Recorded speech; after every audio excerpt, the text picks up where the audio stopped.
So good afternoon, everyone, and thank you for joining PHRC today as we kick off the second of our 4 events, observing Women's History Month, honoring human relations heroes.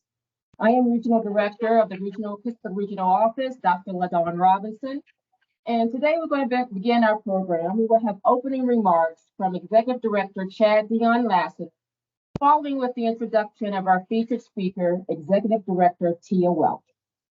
Executive Director Lassiter. Thank you, R.D. Robinson. Welcome to everybody on behalf of commissioners at the PHRC and our chairman, Chairman Goldstein, who always avails himself for all of the events that we have, given his busy schedule. Excited to be here. Once again, you heard us last week. Happy Women's History Month. We have some very impressive, colleagues that are among us here at the PHRC. We want to welcome everyone into this beloved community virtual space.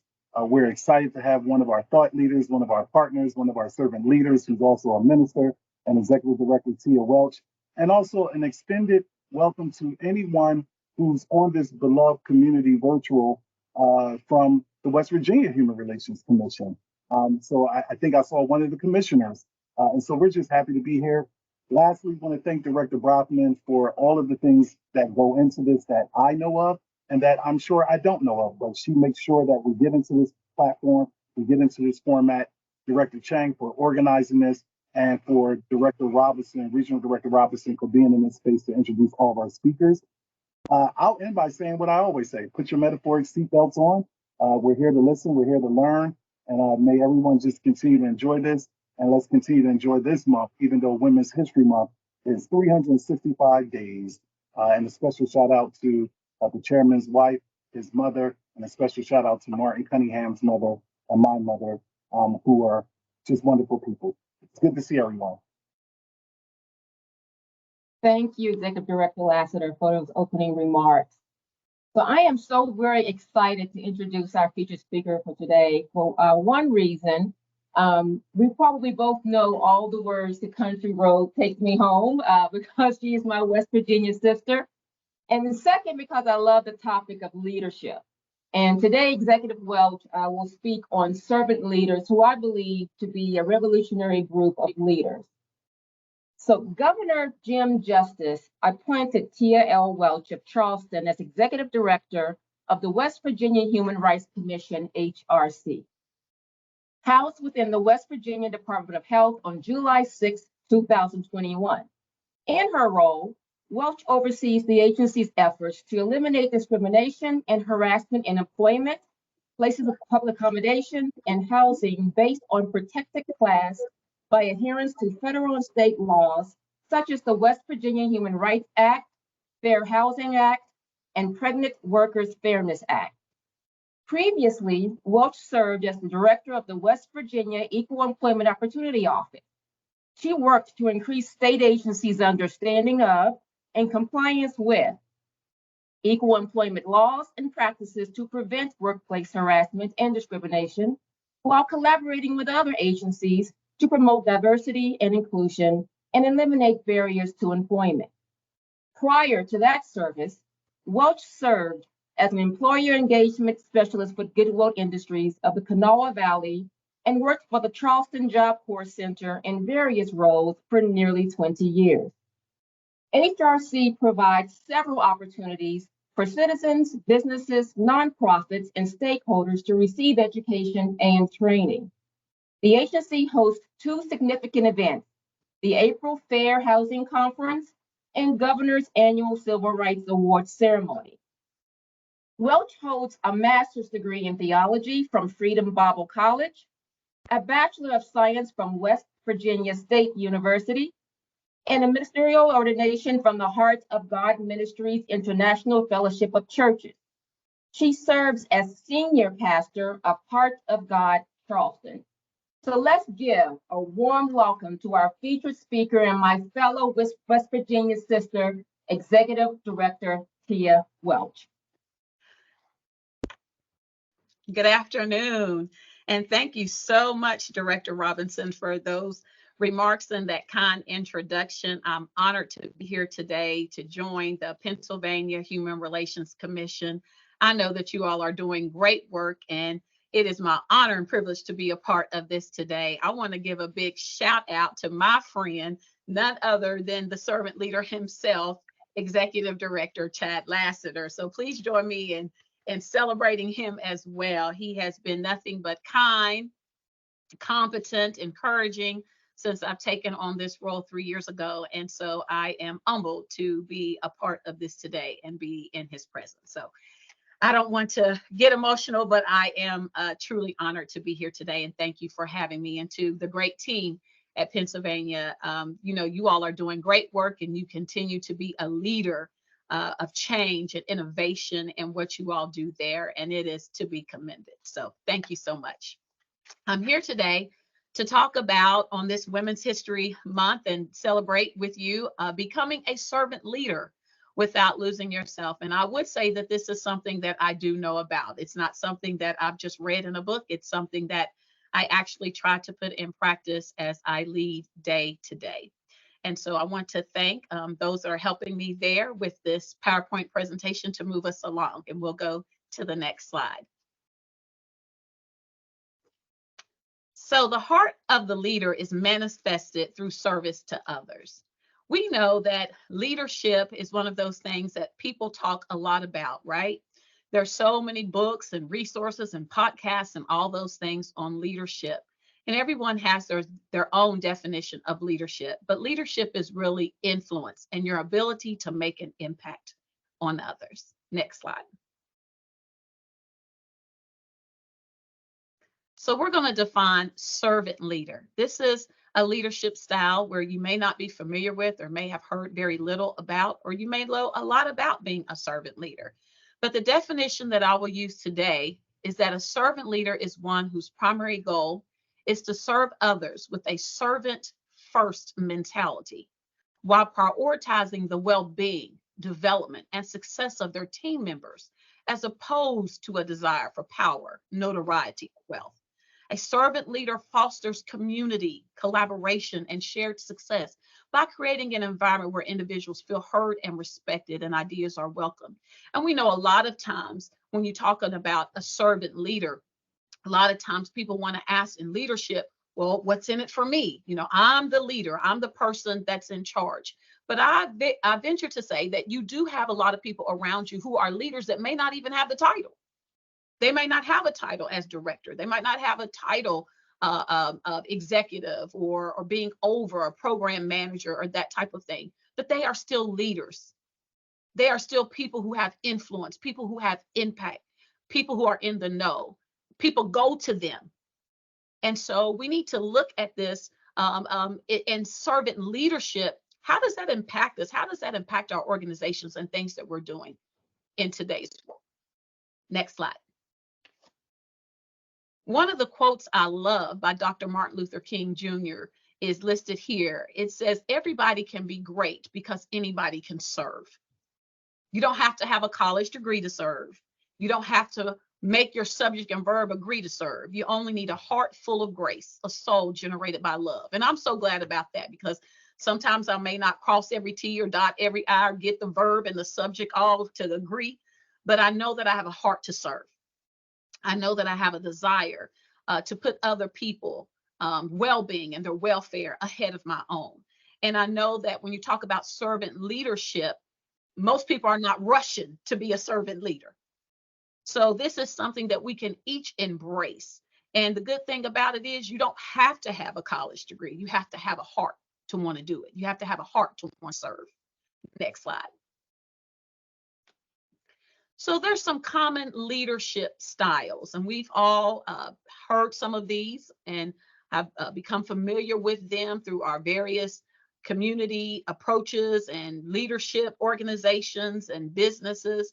But you can look around this wheel and look at the various leadership styles and ask yourself, what type of leadership style do I have? We look at the coach. Most of us, if you've ever played sports or been on a team, and I say I've been a cheerleader, and cheerleading is a sport. I don't care what anybody says. Cheerleading is a sport.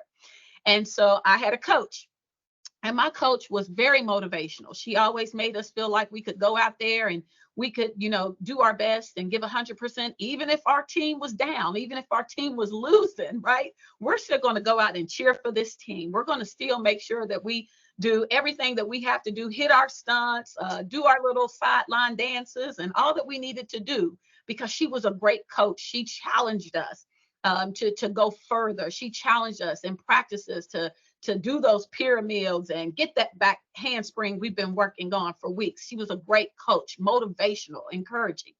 And, then we have the visionary. These are the people who can see things that oftentimes we can't see ourselves. They have a vision for how things are going to go. And you do need a vision, because without a vision, we know the people perish, right? So we do need a vision.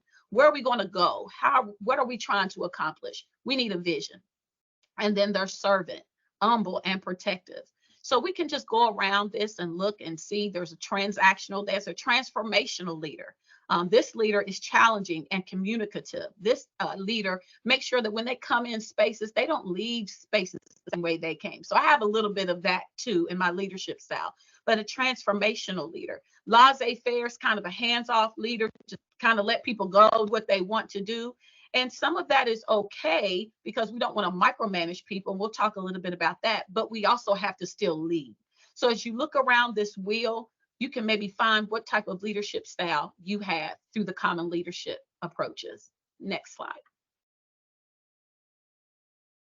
So what's the difference when we talk about servant leaders and those other leadership styles? This is just something that we're coming up with, a cute little phrase. It's not. There's a difference between traditional leaders and servant leaders. When you're a traditional leader, you see leadership as a rank to obtain. You see as a use of power and control to drive performance. They measure success through output. The person speaks a lot. They believe it is about them. But a servant leader sees leadership as an opportunity to serve others, to share their power and control, to drive engagement. They measure success through growth and development. They actually listen and they understand that it's not just about them. Next slide. So a servant leader, when we look at servant leadership, we ask, what drives you to be a leader? Do you think servant leadership is a trait or behavior? These are some things you ask yourself. What motivates you to serve? Some people are motivated by money.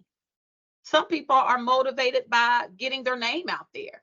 So there's a lot of different things that motivates us as a leader.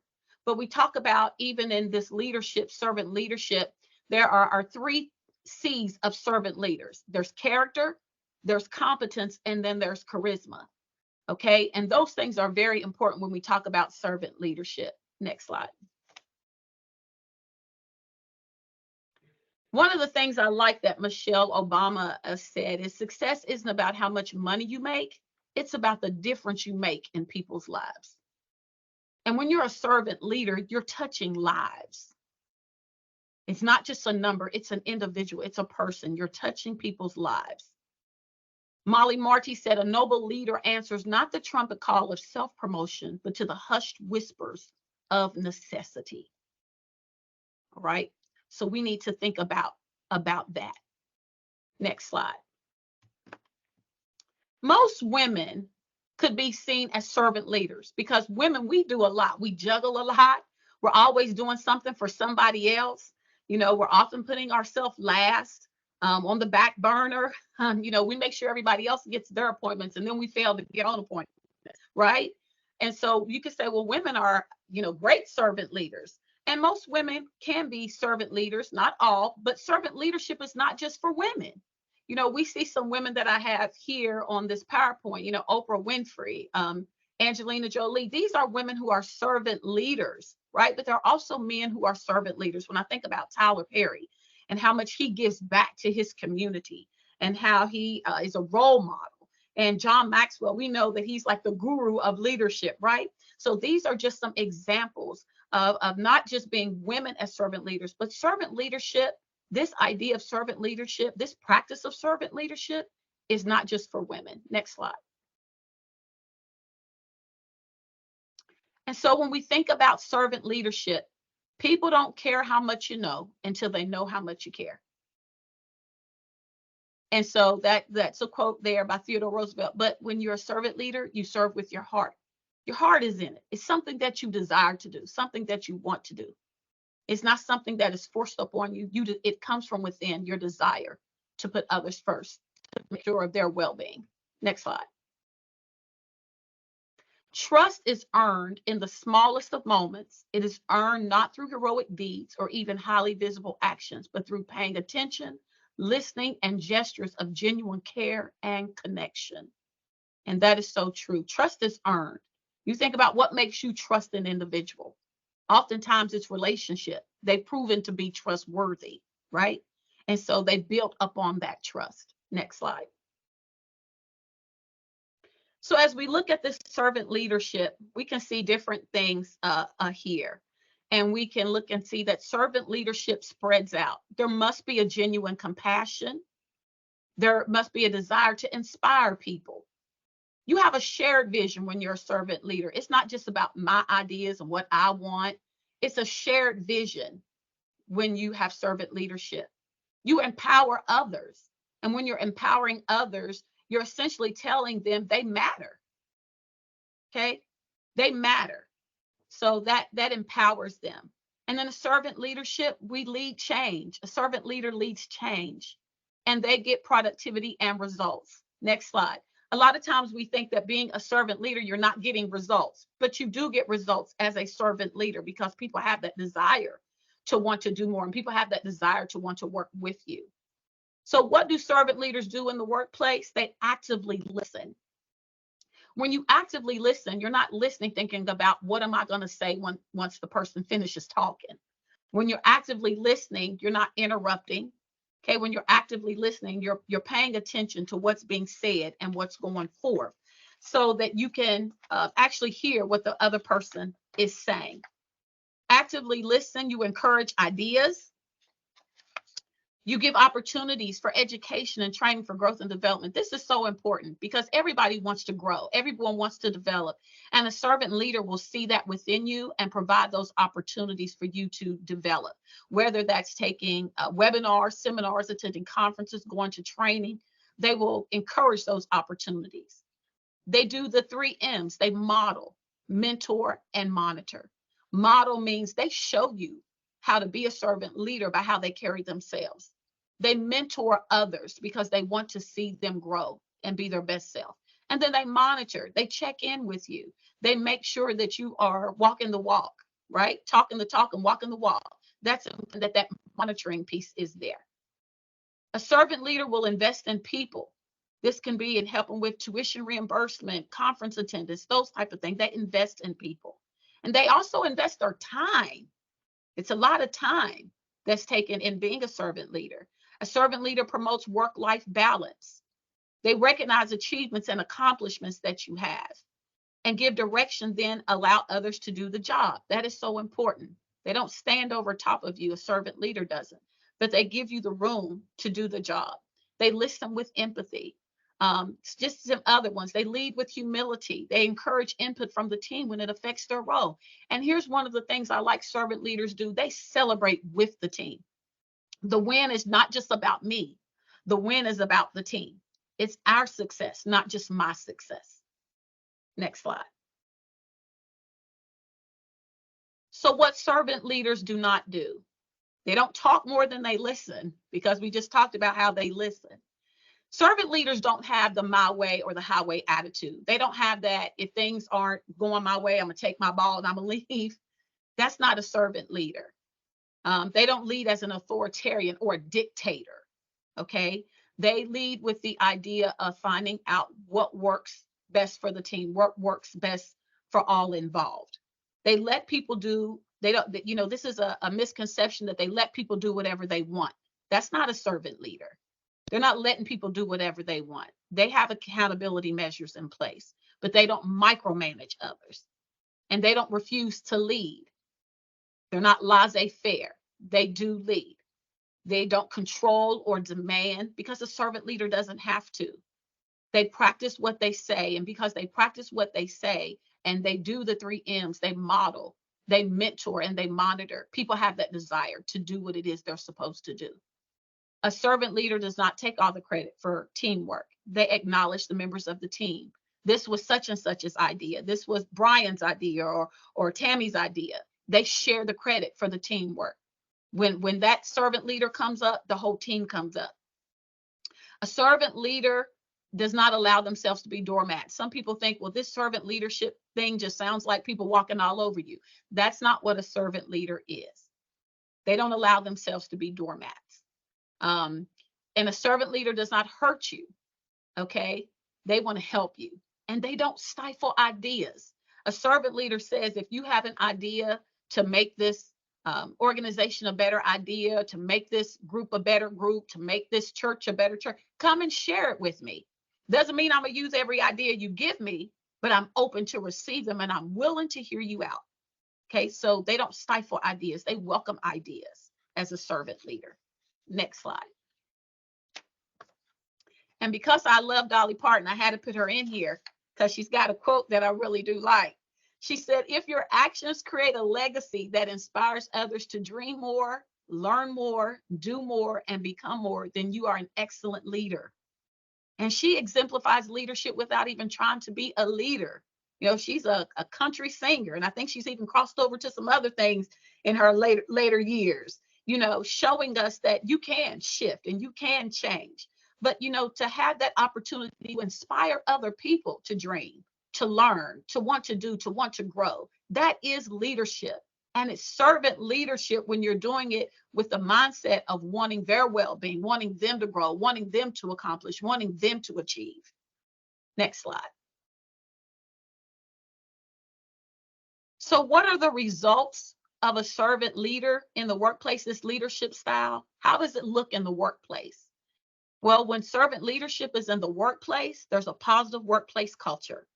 There's high levels of performance. You're not telling people, you know, you got to get this done, you got to get that done. We're not meeting goals, that type of thing, because people want to come and do their best. There's a high level of performance. There's respect for oneself and others. There's loyalty. There's not a lot of turnover because people feel valued and respected. There's people who are self-motivated. They don't wait for somebody to say, you need to do this, or I have to give you 5 things to do in the day. When you're finished with 1 and 2, you don't sit around and look at TikTok videos, right? You're self-motivated to do something else because of the environment, the culture that's created to be your best.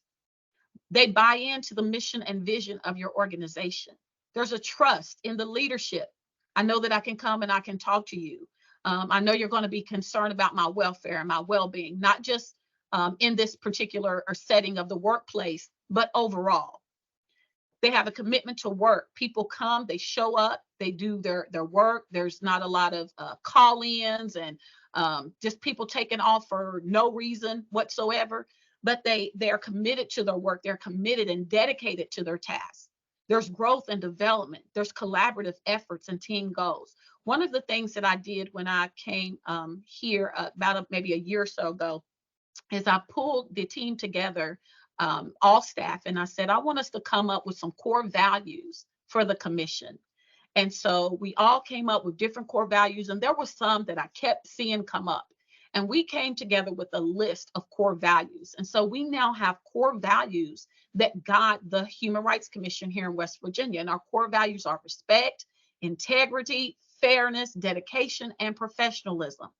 And I didn't want to just come up with the core values and then tell everybody this is what you got to do, because no buy-in, no ownership. So the fact that individuals had the opportunity to say what they felt the core values should be, they now take ownership in those core values. So I know every day that I've got to respect myself and others. Excuse me. I've got to be fair. I've got to be dedicated. When I come here, I need to be professional, not only in dealing with somebody that may walk through the door, but being professional with my coworkers, being professional with my supervisor, managers, and leadership. Those things are important because these are our core values. They should govern everything that we do every day, all day. Next slide. So all leadership styles have challenges. I don't want you to think that, you know, because you have this servant leadership model or you're a servant leader, you're not going to have challenges. All leadership styles have challenges. And being a servant leader is not without challenges. You know, a servant leader may be challenged in many areas. There can be a challenge to find the balance between demand and authority, dealing with the time it takes to invest in others, because it does take time to invest in others. It takes time to mentor others, to coach others. All of that takes time, you know, to be concerned about their well-being and their welfare, their growth and development. Those things take time. It could lead to burnout. You could get very burnt out doing this. There's the ability to build relationships without becoming too familiar. And let me explain that, because one of the things I talked about was, you know, as a servant leader, you're concerned about people's well-being. And that just doesn't always mean their well-being on the job, but their well-being overall, because as you know, as many people think, sometimes you can come to work and you can just cut it off. That's not always the case. If I'm dealing with something at home, just because I come to work at 8:30 in the morning doesn't mean I can always cut that off, right? It's still on my mind. Still dealing with some issues. I've got something going on, and it's challenging me to be here at work, right? Yes, that spiritual and emotional fatigue that challenges individuals. And so when that person comes to work and you are that servant leader, you're concerned, you're talking to them and that type of thing, and you might be using some personal examples or talking about things that you've went through and things that you've overcome. And so you want to share and build relationship without becoming too familiar. Okay. And so those things are very important. And as a servant leader, you do have to watch that. And that guards you and protects you in your role. The challenge of leadership is to be strong, but not rude, to be kind, but not weak, be bold, but not bully, be thoughtful, but not lazy, be humble, but not timid, be proud, but not arrogant, have humor, but without folly. And I love that quote by Jim Rohn, because that is very true. That is the challenge of all the leadership styles that we find ourselves engaged in. Next slide. So as we talk about servant leadership and being a servant leader, and what it is, what it's not, what it looks like in the workplace, a lot of times, again, just being Women's History Month, you know, as women, we find ourselves juggling many things, wearing many hats, fulfilling many roles. And so I put this slide just to say, woman, be still and know. Sometimes you have to take a moment for yourself. Self-care is vital, especially as leaders in leadership. We have to take care of ourselves. Next slide. And so I want to give you a couple of things that you can do for self-care. And some of these, you know, you can think of even more things and maybe put in the chat that can help somebody else in terms of self-care things that you do. But these are just a few examples. Yeah, listen to Garth Brooks. Take a break, go for a walk, listen to music, you know, exercise, eat healthy. As it gets warm, take your lunch outside of your workplace.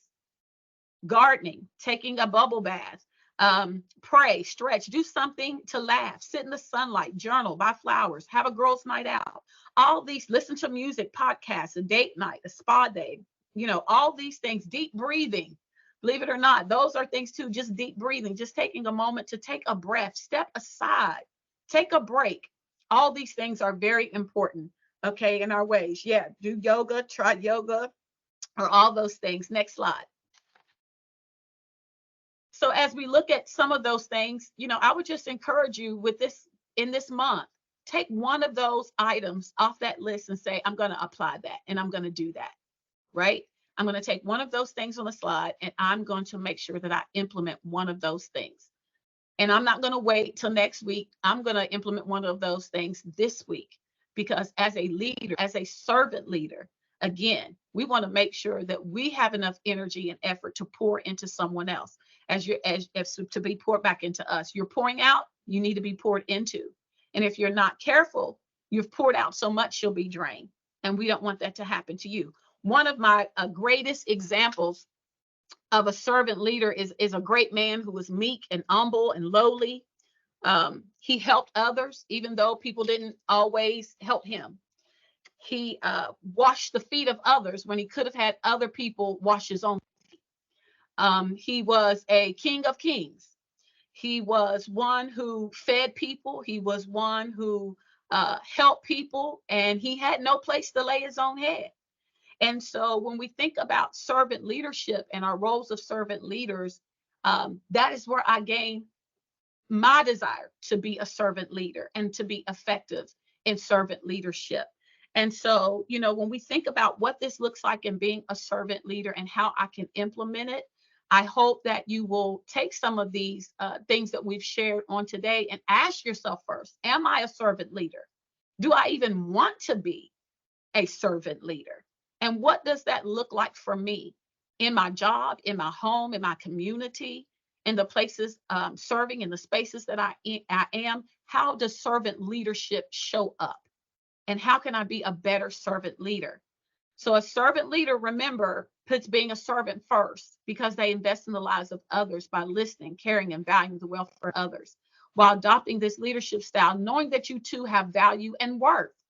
You see, that's what we tend to think sometimes, a servant leader. Well, if I'm helping everybody else reach their goals and I'm helping everybody obtain, what about me? What happens to me? What about my goals? Does anybody care that I achieve my dreams and my goals?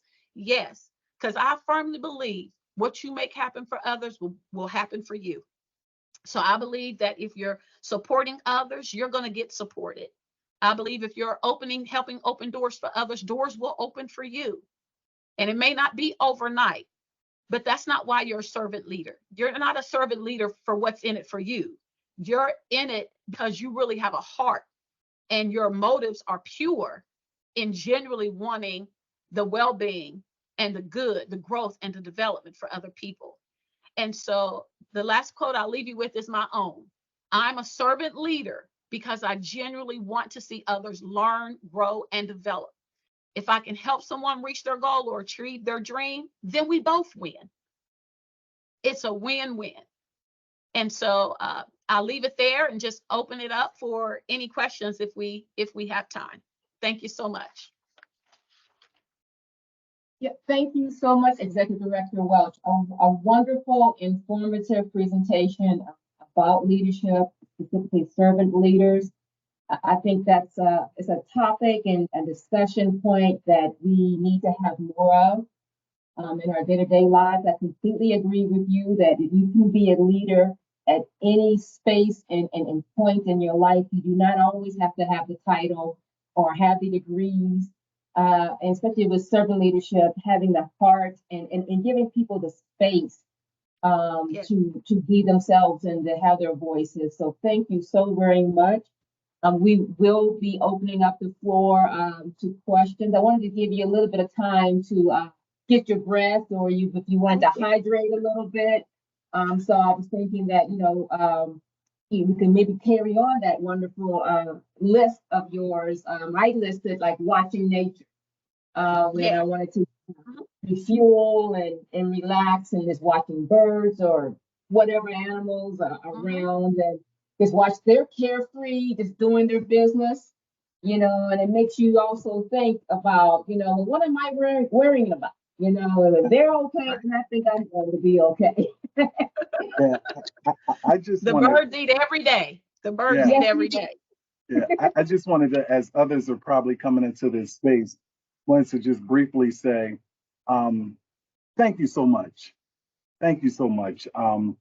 I was so touched by your presentation that I had to get up and walk. I walked over to Director Brofman's office. I walked over to Director Eister's office. I walked over to Director Garcia's office. I'm fighting back tears even as I speak, because those of us who understand servant leadership, we understand that the calling comes from something other than ourselves. And we live with all of the challenges. In a small agency like yours, small agency like PHRC, we know about the breast cancer. We know about the prostate cancer. We know about the miscarriages. We know about the son or the daughter that's coming out. We know about the ingrained biases because we're racialized and socialized. And I would just offer up the thing that I think servant leaderships do a good job of is the three S's. They have a spiritual support system. At the height of and this will remain confidential, I won't breach confidentiality in a larger sense, but at the height of the George Floyd situation, Chairman Bolstein and I, we were on the phone constantly questioning what is happening. and him being Jewish, me being black, but we're both being human. And I remember Right. saying to the chairman, I don't understand why someone is taking a mannequin out of the Foot Locker with Nikes on it. Like, what are you going to get out of taking a mannequin? But we were trying to make sense of the world, and we both were reckoning with the tipping point of the democracy, but reckoning with our own humanity. Should I continue as the executive director at PHRC? Because that calling, like what it was for Jonah, what it was Mhm.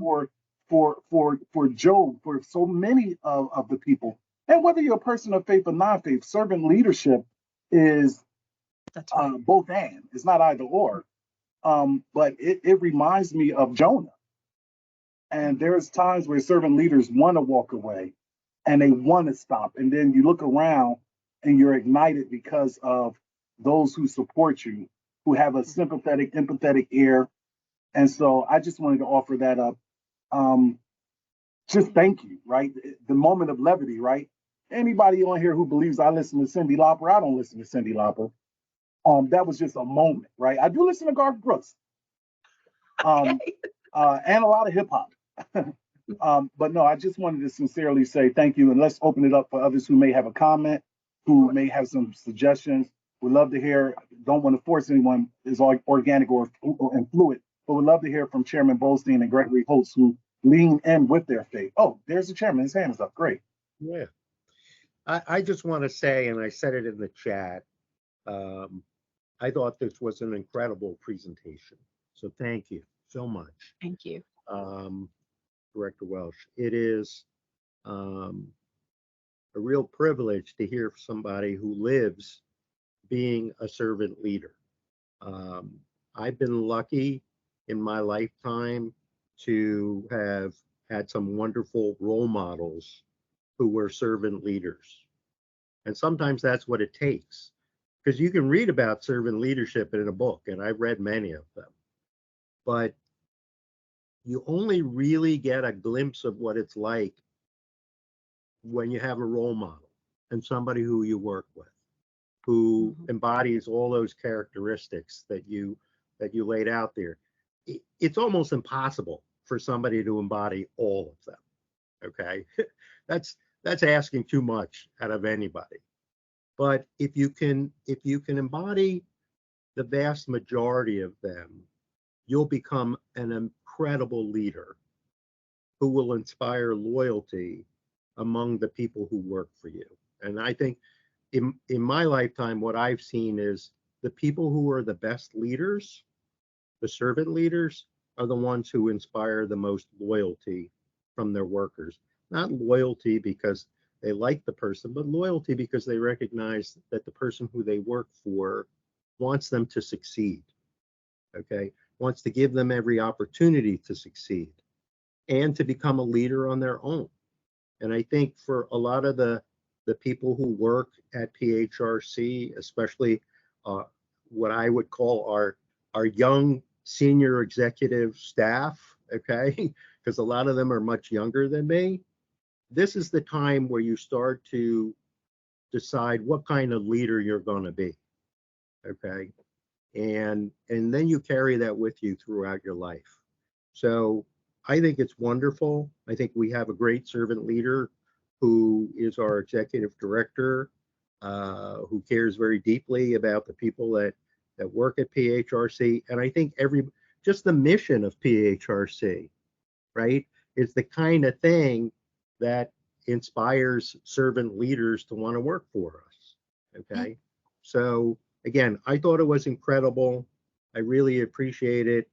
It even for somebody like me who served in a lot of different leadership positions, you do look at the list of characteristics and say, you know, maybe in that job I could have been a little better. I could have done something nicer. Maybe sometimes I did have to force people to come to an answer that I wanted them to come to rather than kind of allow them to find that answer on their own just because of time being short. But I think for all of us, it's a great lesson. And I really appreciate it. I think it's great, especially during Women's History Month, to hear from somebody who embodies being a servant leader. So thank you. Thank you very much. I'm going to answer the question from Aaron Bannister in the chat. Can you talk about a time when you made a sacrifice for someone of a different religion like Jesus did with the Gentiles? Well, oftentimes when I meet people, I don't always know what their religion is. And so, whether it's in the workplace or whether it's in my community, I'm leading from the place of do unto others what I would want them to do for me, right?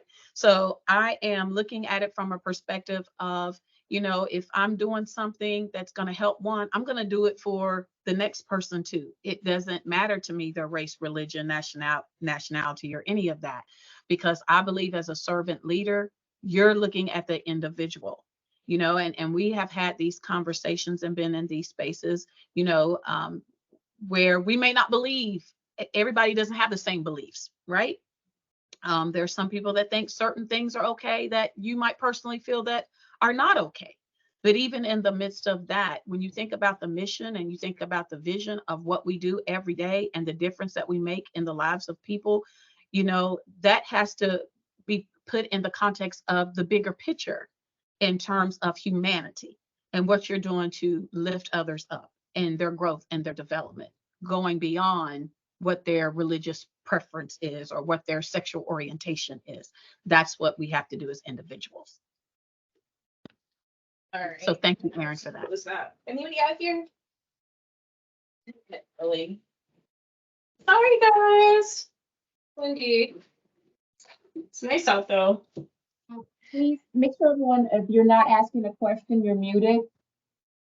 Thank you. Any questions or comments for Executive Director Welch? He's doing a great job following Yes. comments.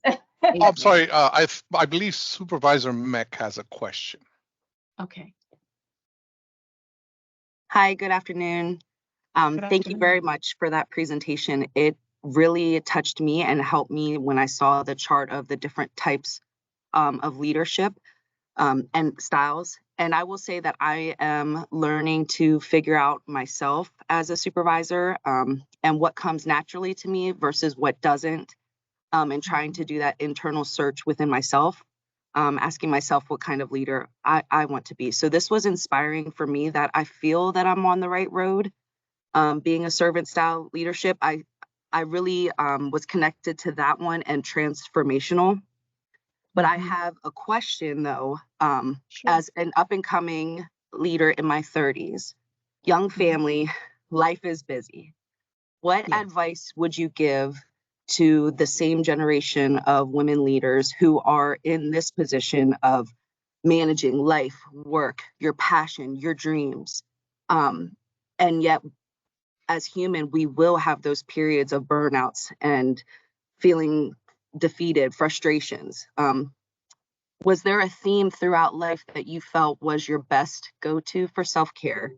Or in hindsight, did you think that there was something better you could have done that you can give to us? Thank you.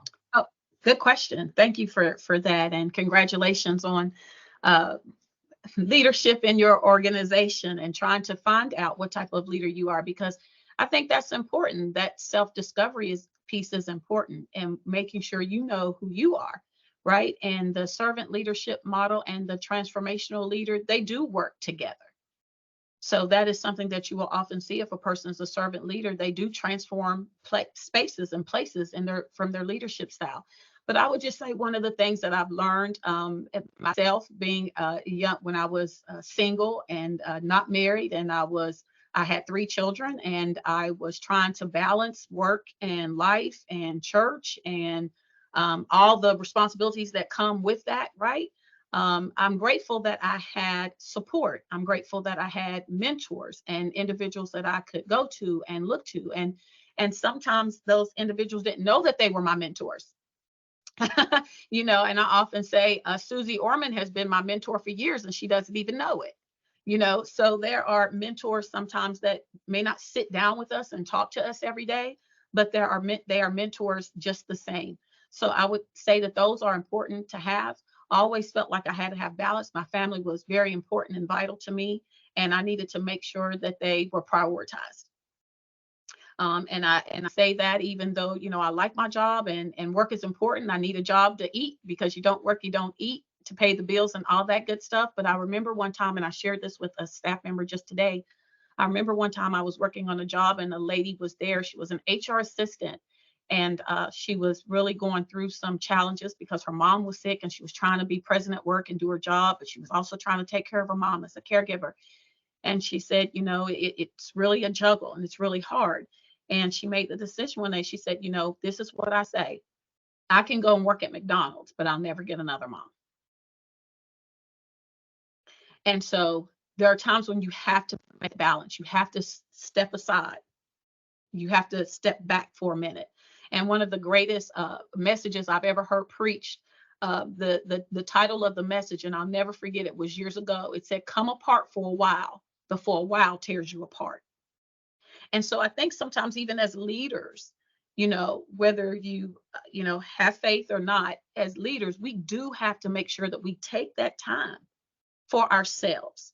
You know, this is a season where I might not be able to volunteer for everything that I want to volunteer for. I may not be able to stay late, you know, and I communicate that up front. I'm going to give 100% when I walk in this door every day, all day, but I won't be able to stay late because I've made sure that I have kept that time for my family. I've kept that time, you know, for the things that I hold dear, my passions.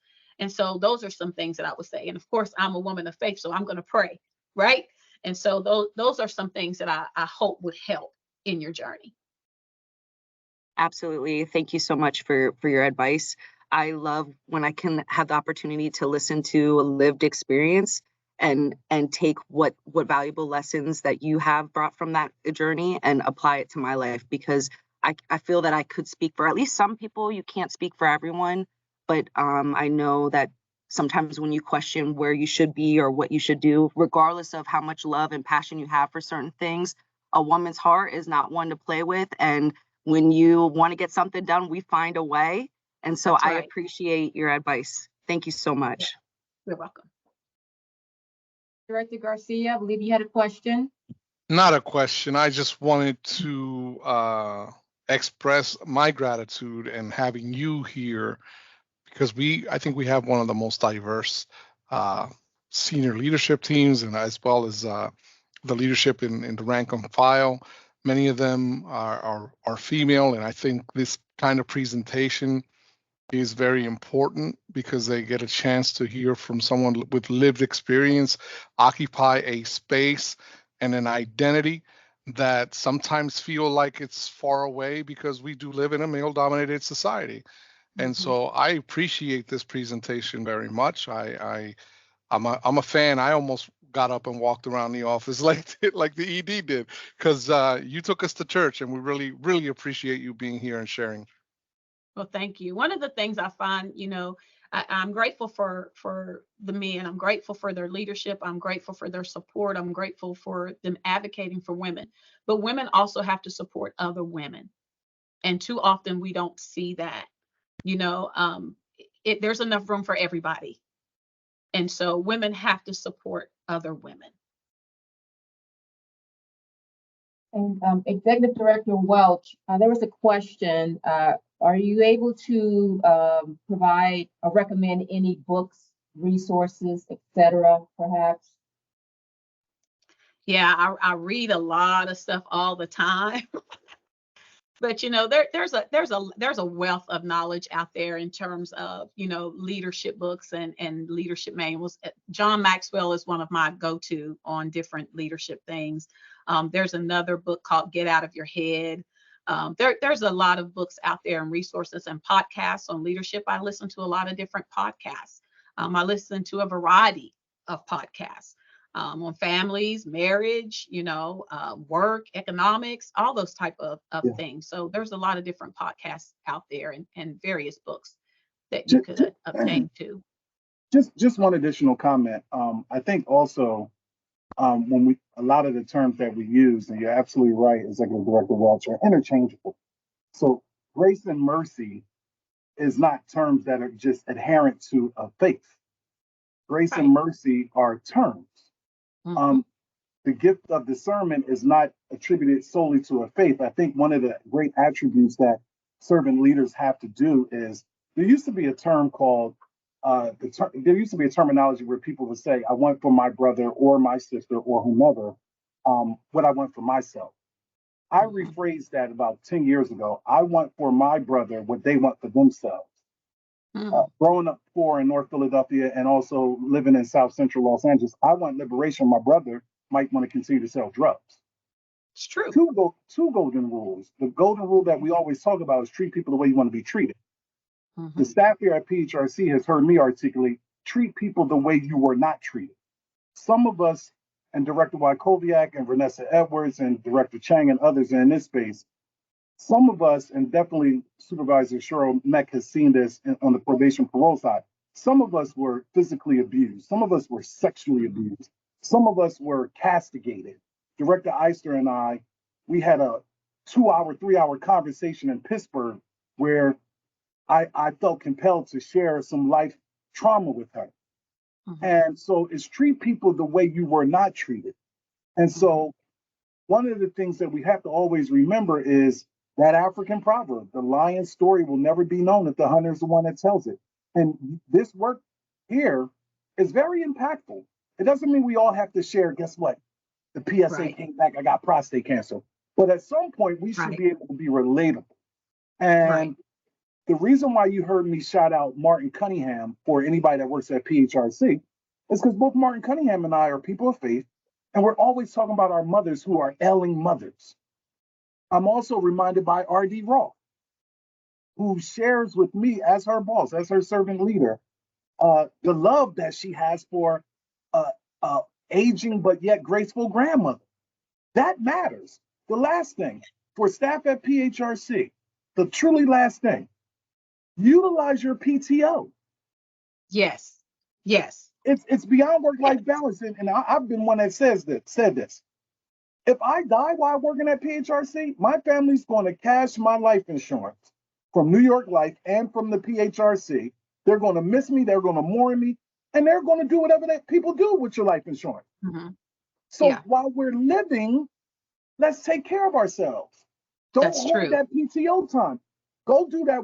You got a green thumb, water lilies, daffodils. If you like surfing, scuba diving, whatever you do, use your PTO time.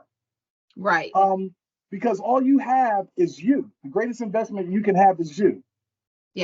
And so that's all I wanted to add as well. Well, that's very valid, and I'm glad you said that, because I tell staff here too, if you're, some of them are caregivers and different things like that, take the family medical leave. You have that for a purpose. Take your PTO. I'm not a one that sets and says, let that carry over to the next year and all of that. If you have it, it's for a reason. There might be times, when you've got things going on that you really need to take a mental health day. You need some space away from the place. No matter how wonderful the workplace culture is, there may be times that you just need to take some time away. And so that is important for individuals to know and to feel like they can take that without being penalized from leadership, because we are encouraging them to use the time that they already have for those type of things. And so I agree with you. I think that's very important that people have that opportunity to do that. Thank you, Executive Director Welch. Again, in a presentation, people are already asking you when you're going to take this presentation and make it a book.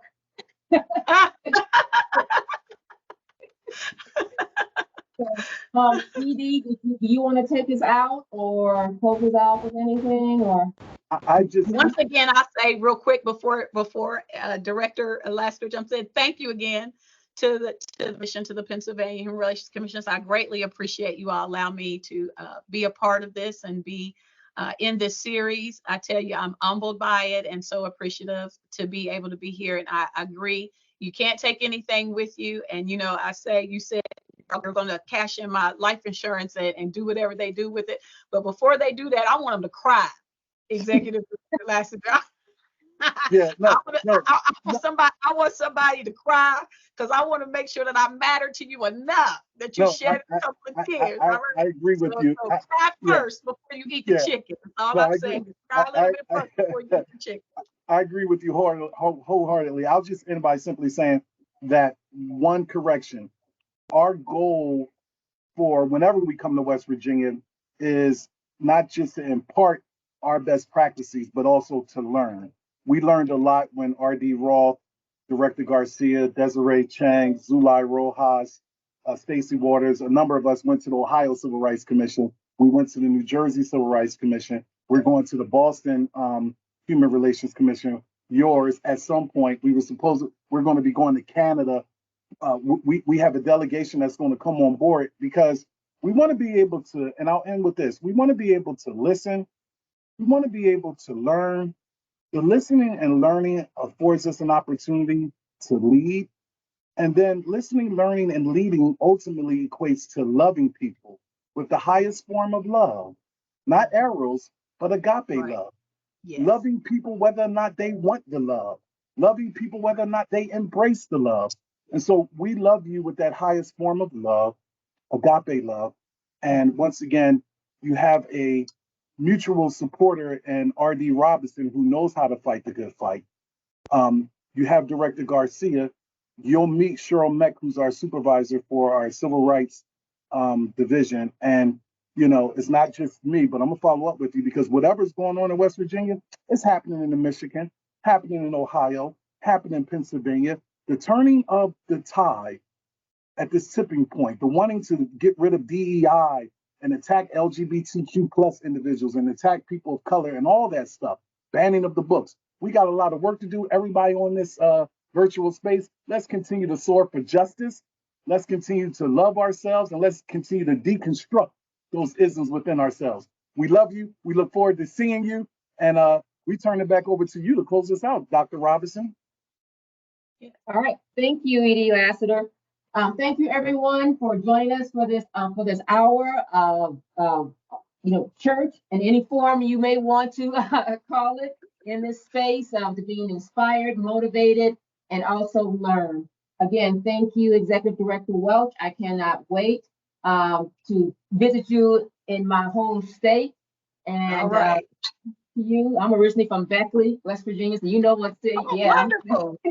Okay. So again, thank you, everyone. This presentation will be recorded. So for you to know that. And everyone enjoy the rest of your afternoon.